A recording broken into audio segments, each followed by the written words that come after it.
Two things are guaranteed to be present at a birthday party: fun and food. But one celebration was crashed by an unwelcome visitor. Have a look. In Charlotte, North Carolina, a potluck birthday party had one very unwelcome guest: fecal bacteria. After coming in contact with a bacteria called Shigella, over 40 people reportedly felt ill and half of them were rushed to the hospital. Shigella can cause symptoms like bloody diarrhea, fever, and abdominal pain. The local county health director did say that the food itself wasn't bad, but it was likely contaminated by someone who prepared it. So should your next party be a DIY, do it yourself, when it comes to food? Or would you risk it being BYOB, bring your own bacteria? I'm not clapping because this is good. But every time you go to any party, there's a potential for this. In this case, we're talking about shigellosis. That's an infectious disease caused by Shigella bacteria.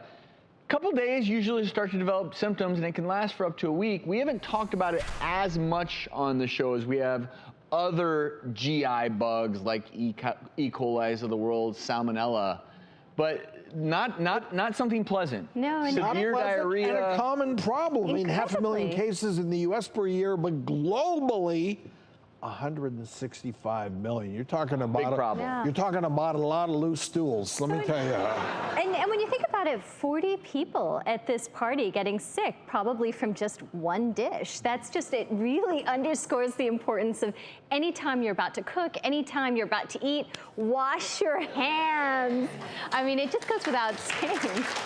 And if there is a risk that you think your food might be contaminated, cooking it thoroughly, because the cooking process doesn't just cook the food, it cooks the bacteria and kills the bad bacteria. Preparing the food ahead of At time, least it make should. sure, you know, being careful with knives and not cross-contaminating, and making sure you're washing fruits and vegetables, all those things that we talk about here. Here's the reality. This can happen at a birthday party. It can happen when you go out to dinner.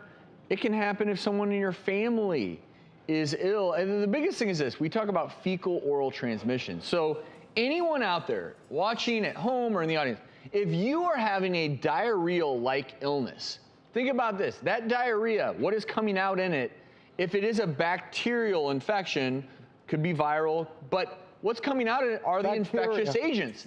So if you're having those symptoms, and you may not realize it, all it takes is a little bit, but I hate to be gross, but it's happening, and maybe a little gets on your hands, and then you're making the family or the birthday party dinner. Yeah. That's how it happens, though. Yeah, so you have to step out. If you're someone who's been dealing with these things, you're not wanting to get intimate with people, you don't want to be cooking their food.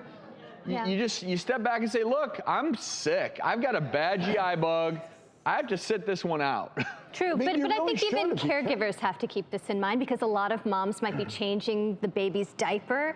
If baby has a little bit of runny poop and you just don't think about it, a little trace remains on your hand. Or people even who are caregivers for an elderly parent or someone else. You just don't realize all the bacteria that can seed your hand and then contaminate everything else you touch. But a little bit of runny poop in a baby, if they're not infected. What's worrisome to me about things like Shigella is actually if we give that bacteria to our babies or the elderly with compromised immune systems. Because if I get shigellosis, most likely, because I'm otherwise healthy to my knowledge, I will potentially have some diarrhea, even bloody diarrhea. I'm not going to feel good. I may have some fevers, but should get better. But those who are weak, really young, elderly, this can be a really serious infection. You can dehydrate very quickly.